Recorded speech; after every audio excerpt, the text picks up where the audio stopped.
अरमान को दुर्जन सिंह का आस्था से इस तरह बात करना बिल्कुल पसंद नहीं आया था। उसकी आंखों का रंग बदलने लगा और वह दुर्जन सिंह को घूरने लगा। दुर्जन सिंह की नजर जैसे ही अरमान पर पड़ी, उसे अपना दिल जोरों से धड़कता हुआ महसूस हुआ। आज पहली बार दुर्जन सिंह के दिल में डर पैदा हुआ था। वह थोड़ा हड़बड़ाकर बोला, ओह महेश, इस तांगे को उल्टा घुमा ले और शारदा महल के अंदर ले जा और वापस यहाँ आने की कोशिश मत करना। क्यों? उन शहरी लोगों की जान खतरे में डालना चाहते हो तुम लोग? दुर्जन सिंह के कहने पर महेश ने तुरंत उसकी बात मानते हुए तांगा घुमा लिया। लेकिन तभी आकाश और सुमित रुक गए और अहंकारी स्वर में बोले, अब जब हम यहाँ तक आ गए हैं तो अब हम उस पेड़ को देख कर ही जाएंगे। मिस्टर, क्या नाम बताया आपने? दुर्जन सिंह जी। और आप आस्था भाभी के क्या हुए चाचा जी? तो आप हमारे भी चाचा हुए। तो चाचा जी, हम तो आज उस पेड़ को देखकर ही जाएंगे, और अगर तांगे में नहीं जाएंगे तो पैदल जाएंगे। यह कहकर आकाश, सुमित, अरमान, राधिका, रौनक, आहान, ध्रुव, एंजेल, अविनाश और रश्मि सबके सब नीचे उतर गए। वंशिका और आस्था ही तांगे में बैठे हुए थे। तब ध्रुव ने वंशिका का हाथ पकड़कर उसे नीचे उतारा। अरमान ने झुककर आस्था का हाथ पकड़ा और उसे नीचे उतारा। तब आस्था ने अरमान का हाथ पकड़कर घबराकर कहा, हमारी बात मान लीजिए। अरमान जी, आप अपनी जान खतरे में मत डालिए ना, प्लीज। अरमान ने प्यार भरी आवाज में कहा, क्या तुम मुझ पर भरोसा करती हो? आस्था ने कहा, खुद से भी ज्यादा। मुस्कुराते हुए अरमान ने कहा, तो बस फिक्र किसी बात की नहीं, चलो मेरे साथ। आकाश और सुमित आगे बढ़कर जिन लड़कों ने दरवाजा रोका था उन्हें हटा दिया और धीरे धीरे आगे बढ़ने लगे। दुर्जन सिंह का चेहरा पूरी तरह से बदल चुका था। इस वक्त उसे उन सब पर बहुत गुस्सा आ रहा था। उसका दिल कर रहा था कि अपनी लाइसेंस वाली बंदूक से उन सबका भेजा उड़ा दे। लेकिन फिलहाल उसने अपने इमोशंस पर कंट्रोल किया और पैर पटकते हुए वहां से चला गया। जाने से पहले उसने वहां अपने एक आदमी को इशारा करना नहीं भूला। उसका एक आदमी चुपके से उन सब के पीछे जाने लगा। दूसरी ओर नानी घर पर अकेली थी। दादाजी आराम करने के लिए अपने कमरे में चले गए थे क्योंकि उन्हें बहुत नींद आ रही थी। वे बहुत सुबह उठे थे। नानी ने अपना एक पुराना संदूक खोलकर बैठी हुई थी और आस्था के छोटे छोटे सामान, छोटी छोटी चीजें देख रही थी। कहीं ना कहीं नानी सोच रही थी, अभी केवल 15 दिन के लिए ही आस्था यहाँ है, उसके बाद तो वह शहर में चली जाएगी और उन्हें अकेले ही इस घर में रहना होगा। नानी आस्था की छोटी छोटी चीजें देखकर थोड़ा थोड़ा इमोशनल हो रही थी। दुर्जन सिंह दनादन अपने घर पर आ गया था। तभी उसके दिमाग की बत्ती जली कि सब शहरी लोग इस वक्त पिशाच वाले पेड़ देखने के लिए गए हैं, तो क्यों ना वह इस बात का फायदा उठाकर नानी माँ का खून कर दे और उस खून का इल्जाम उन लोगों पर डाल दे कि उन्होंने पिशाच वाले पेड़ को देखने की गलती की है, इसीलिए पिशाच ने नानी माँ का खून कर दिया। दुर्जन सिंह का दिमाग जोरों से चल रहा था। बिना देरी किए वह सबकी नजरों से छुपते छुपाते नानी माँ के ठीक सामने आ गया। नानी जैसे ही दुर्जन सिंह को देखकर चौंक गई और उसे घूरते हुए छिड़की देते हुए बोली, तू अभी और इसी वक्त यहाँ से निकल जा, इससे पहले कि मेरा दामाद तुझे देख ले। दूसरी ओर अरमान ने शेफ को वापस घर भेज दिया था कि वह घर जाकर कुछ खाना रेडी करे, क्योंकि घूमने के बाद उन्हें शायद भूख लगे, तो शाम का स्नैक्स वह रेडी रखे। और वैसे भी आस्था का टाइम टू टाइम कुछ ना कुछ खाना जरूरी था, इसीलिए रश्मि ने अपने इंस्ट्रक्शन के अकॉर्डिंग कुछ शेफ को घर वापस भेज दिया था। हालांकि वह चाहती थी कि शेफ भी गांव घूमे, लेकिन उसने सोचा कि इस वक्त अगर शेफ भी साथ में घूमेंगे तो खाना फिर कैसे बनेगा, और फिर आस्था का कुछ ना कुछ खाना जरूरी था, और गांव तो वह बाद में ध्रुव, आहान को बोलकर उन्हें घुमा सकती थी। यह सोचते हुए रश्मि ने 2 शेफ वापस भेज दिए थे। लेकिन जैसे ही शेफ घर आए और उन्होंने दादाजी की आवाज सुनी, वह दौड़कर वहां गए। तब दादाजी ने उन शेफ को देखकर हड़बड़ाकर कहा, जाओ जाकर बच्चों को बुलाकर लेकर आओ। तब एक शेफ वहीं घर पर रुका। दूसरा शेफ वापस उस जगह जाने लगा जहां पर इस वक्त सबके सब पिशाच वाले पेड़ देखने के लिए गए हुए थे। दादाजी की हालत काफी ज्यादा खराब होने लगी थी। उन्हें समझ में नहीं आ रहा था कि वह शारदा जी को बचाए तो बचाए कैसे, क्योंकि उनके सर से काफी ज्यादा खून बह रहा था।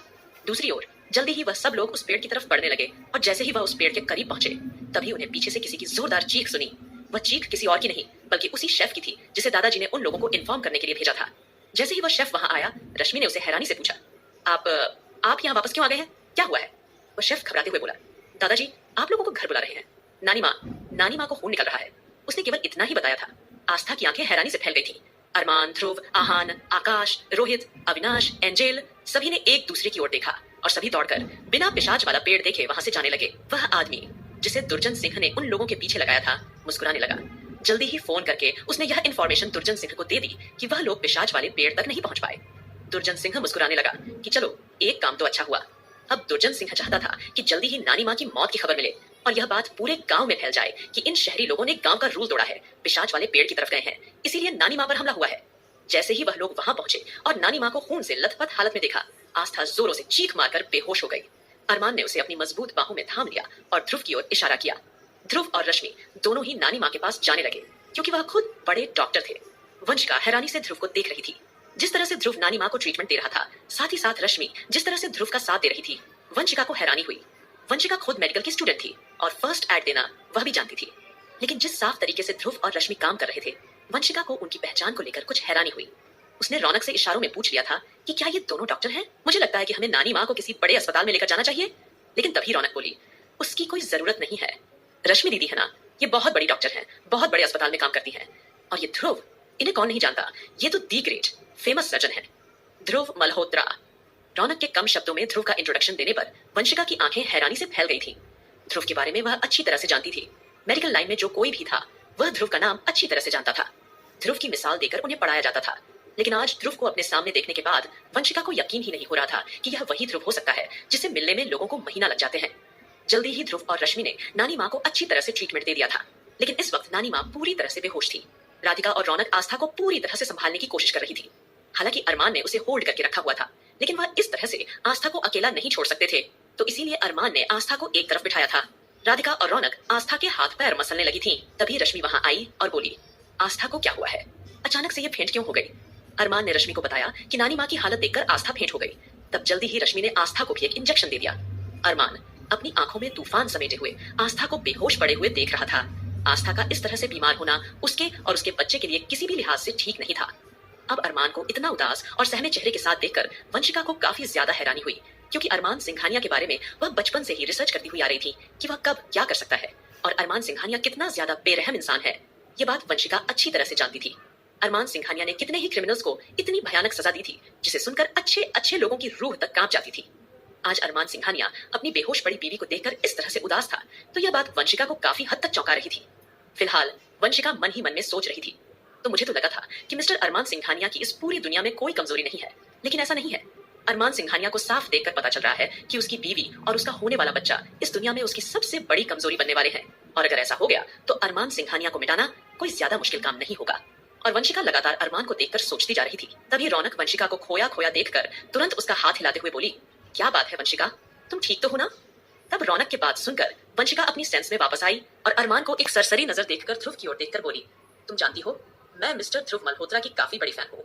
मैं बहुत पहले से उनके बारे में जानती हूँ। तब रौनक बोली, शायद तुम ठीक कह रही हो। तुम जानती हो, जिस तरह से ध्रुव बिल्कुल डाउन टू अर्थ है, कितना ज्यादा फ्रैंकली है, कितने अच्छे तरीके से सब लोगों के साथ बात करते हैं, एकदम मौज मस्ती के मूड में रहते हैं।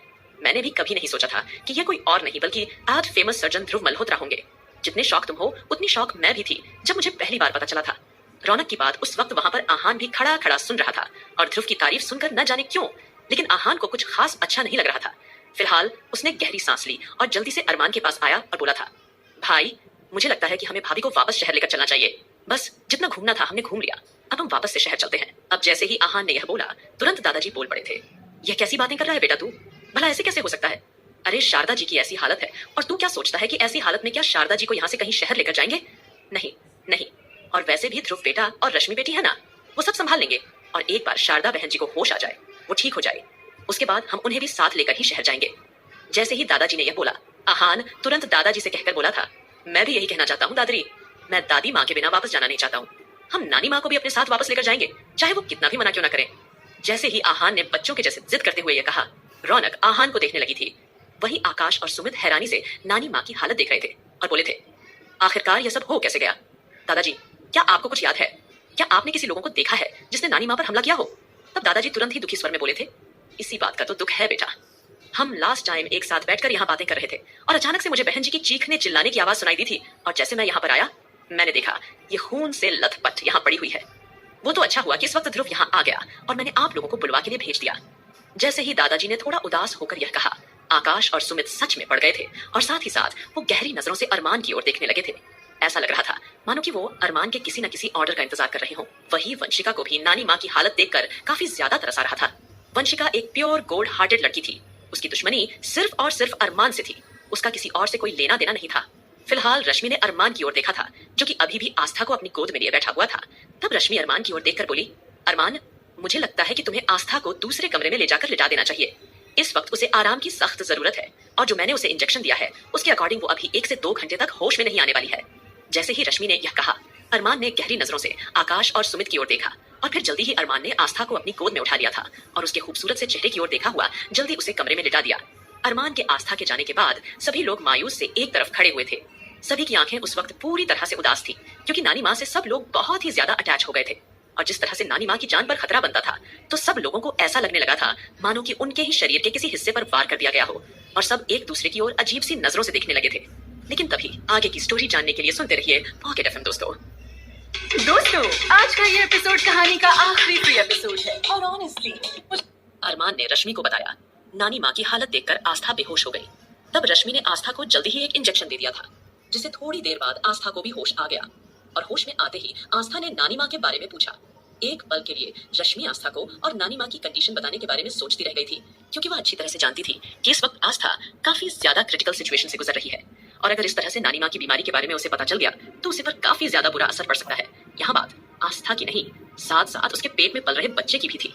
अब रश्मि को सोचते हुए देखकर आस्था ने तुरंत उसके हाथों को कस कर पकड़ लिया था और प्लीडिंग वे में बोली थी, रश्मि दीदी प्लीज, आप अच्छी तरह से जानती हैं कि हम इतने भी ज्यादा कमजोर नहीं हैं कि कुछ भी बात ना समझ पाए। आपको हमें बिना हमसे कुछ भी छुपाए हमें सारा सच बताना ही होगा। आस्था ने एकदम कठोर आवाज में कहा था। एक पल के लिए आस्था की बात सुनकर रश्मि शांत हुई थी, लेकिन वह अच्छी तरह से समझ चुकी थी कि आस्था से कुछ भी छुपाना पूरी तरह से बेकार है। इसीलिए तब रश्मि ने देर न करते हुए आस्था को बता दिया था कि नानी माँ की जान तो बच गई है, लेकिन उन्हें शायद किसी बड़ी चीज का सदमा लगा है, जिसकी वजह से वो ट्रॉमा में है, और इसे तुम एक छोटा मोटा कोमा भी मान सकती हो। देखो आस्था, अब मैं तुमसे कुछ नहीं छुपाऊंगी, क्योंकि तुम खुद मेडिकल लाइन में हो और तुम्हें अच्छी तरह से इस बात का अंदाजा है कि किसी पेशेंट को किस तरह गहरी चोट लग जाए तो उस पर क्या असर हो सकता है।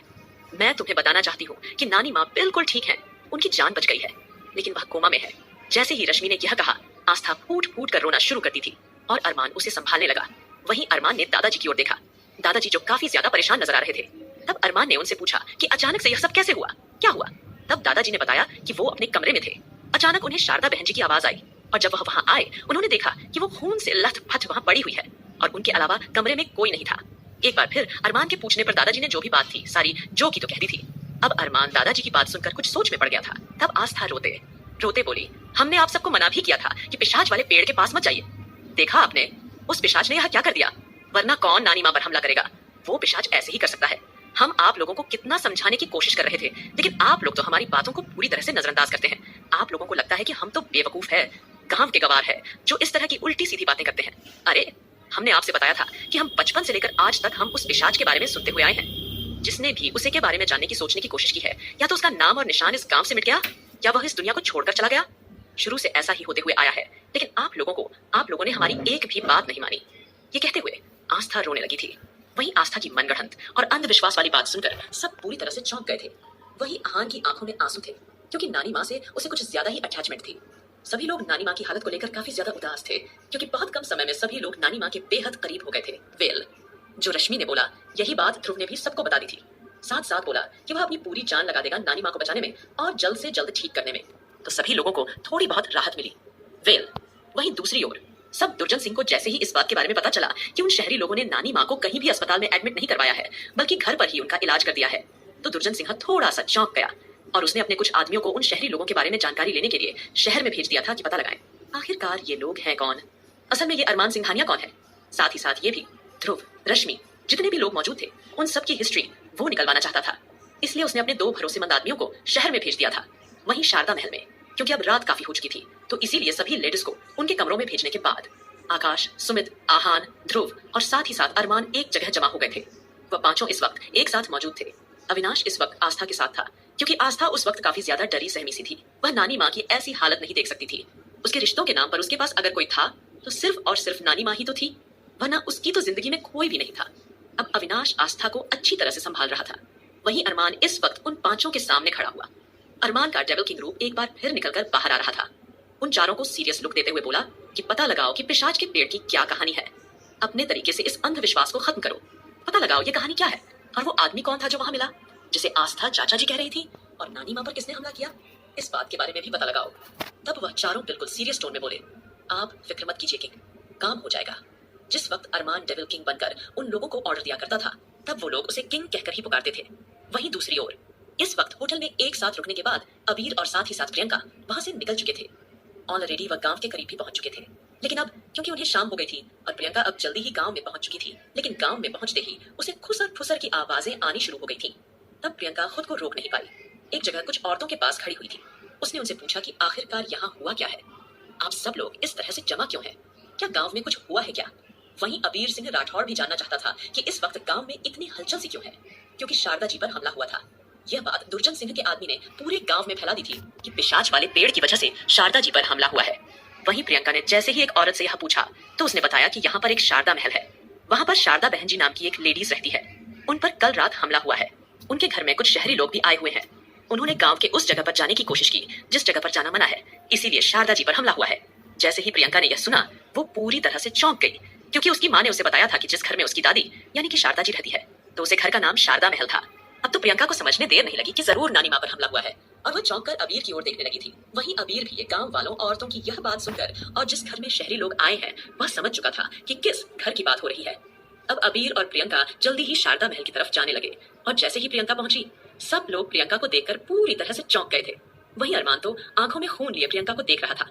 लेकिन जैसे ही प्रियंका के ठीक पीछे अबीर सिंह राठौर को सबने वहां देखा, तो सबकी आंखें हैरानी से फैल चुकी थी। तब प्रियंका वहां आई और आवाज ऊंची करते हुए बोली, यह सब क्या हो रहा है? क्या हुआ है मेरी दादी माँ को? बोलो, जवाब दो। अब प्रियंका की बात सुनकर आस्था हैरान हो चुकी थी, क्योंकि ऑलरेडी रात का वक्त था। सब लोग अपने अपने कमरों में चले गए थे। फ्लैशबैक, और अबीर और प्रियंका अगले दिन शाम को रात के वक्त वहां पहुंचे थे। वो जल्दी भी आ जाते अगर प्रियंका ने नाटक नहीं किया होता। पूरी आराम से होटल पर कमरा मिलने के बाद वो अगले दिन तक 11 से 12 तक सोती रही। अबीर उसे उठा उठाकर थक गया था, लेकिन उठने का नाम नहीं ले रही थी, जिसकी वजह से उन्हें यहाँ पहुंचने में अगले दिन भी शाम हो गई, वरना वो दोपहर से ही वहां पहुंच सकते थे। Present well. तब प्रियंका को वहां देखकर दादाजी शक करते हुए बोले, लेकिन तुम यहाँ क्या कर रही हो? तब प्रियंका कुछ पल सोचते हुए बोली, मुझे पता चला कि मेरी दादी माँ को चोट लगी है, तो मैं उन्हें देखने के लिए यहाँ आ गई।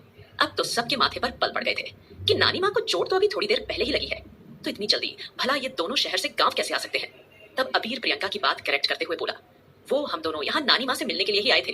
तब आस्था बोली, लेकिन आप दोनों एक साथ? हम समझ नहीं पा रहे हैं, क्या आप दोनों एक साथ यहाँ क्या करने के लिए आए हैं? तब अबीर बात को संभालते हुए बोला, वो हम यहाँ पर नानी माँ का आशीर्वाद लेने के लिए आए थे, क्योंकि प्रियंका और मैंने सगाई कर ली है, और प्रियंका से मैं बहुत जल्द शादी करने वाला हूँ। जैसे ही अबीर ने यह कहा, सबकी आंखें हैरानी के मारे चौड़ी हो गई थी। वहीं आहान ने अपना मुंह पिचका लिया था और ध्रुव के कानों में फुसफुसाते हुए बोला कि क्या इस अबीर सिंह राठौर जैसे इंसान को यह छिपकली ही मिली थी? देखा नहीं, यह लड़की कितनी ज्यादा कैरेक्टरलेस है। मुझे समझ में नहीं आता कि अरमान भाई की जिसके साथ शादी होने वाली थी, वही लड़कियां क्यों अबीर सिंह राठौर को पसंद आ रही हैं। वेल, अब सबको चौंकते हुए देखकर प्रियंका ताने मारते हुए इतरा कर बोली, क्या हुआ आस्था? क्या तुमसे यह बात हजम नहीं हो रही है कि मेरी जिंदगी में भी अबीर सिंह राठौर जैसा आदमी आया है?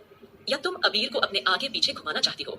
तुम्हारे पास क्या तुम्हारे पति नहीं है जो तुम इतना ज्यादा चौंक रही हो?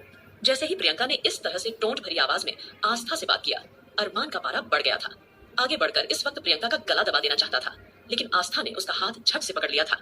अब यह बात सच थी कि प्रियंका नानी माँ की पोती थी, तो आस्था से ज्यादा अगर किसी का हक वहां पर था तो प्रियंका का था। तो इसीलिए प्रियंका ने अब जल्दी ही शारदा महल का एक बड़ा खूबसूरत सा कमरा चुना था, और वह उसे कमरे में आराम करने के लिए चली गई थी, और बहाना बनाते हुए बोली कि वो बहुत ज्यादा थक गई है, तो उसे आराम की जरूरत है, वो सुबह नानी माँ से मिलेगी। वहीं अबीर सिंह राठौर भी सबकी ओर देखते हुए दूसरे कमरे में चला गया था, क्योंकि वहां पर काफी सारे कमरे थे। तो कुछ कमरों में तो सब लोग ठहर गए थे, लेकिन कुछ खाली थे। अब अरमान ने आकाश और सुमित को खास इंस्ट्रक्शन दे दिए थे कि अबीर सिंह राठौर के यहाँ इस तरह से आने का पता लगाओ, और यह भी पता लगाओ कि कहीं नानी माँ की इस हालत के पीछे कहीं इन दोनों का ही हाथ तो नहीं है, क्योंकि दोनों पर ही अरमान को भरोसा नहीं था। हालांकि सुमित और आकाश ने अरमान को समझने की कोशिश की थी कि उसे इस तरह से नहीं सोचना चाहिए। वैसे भी अभी सिंह राठौर इतनी बड़ी गलती कभी नहीं करेगा, फिर भी अरमान का इंस्ट्रक्शन था, तो वह लोग इतनी आसानी से पीछे भी नहीं हट सकते थे। उन्होंने अरमान को भरोसा दिलाया था, और साथ ही साथ नानी माँ पर किसने हमला किया था उसके बारे में भी वह पता लगाना चाहते थे, क्योंकि पर्सनली ध्रुव, आहान, साथ ही साथ आकाश और सुमित नानी माँ के हमलावर को डेस्परेटली ढूंढना चाहते थे। आखिरकार किसकी इतनी हिम्मत हो गई कि नानी माँ पर उन्होंने हमला किया? नानी माँ से वह लोग कुछ ज्यादा ही अटैच थे, और नानी माँ के साथ जिसने भी हरकत की थी उसे वह कोई मामूली सजा तो बिल्कुल भी नहीं देने वाले थे। वही अरमान गहरी नजरों से अबीर के कमरे की ओर देखता हुआ तुरंत आस्था के पास जाने लगा था, क्योंकि कब से अविनाश आस्था का ध्यान रख रहा था, लेकिन अब अरमान जल्द से आस्था के पास जाकर उसे संभालना चाहता था। वह अच्छी तरह से जानता था आस्था नानी माँ को कितना ज्यादा प्यार करती है। आगे की स्टोरी जानने के लिए सुनते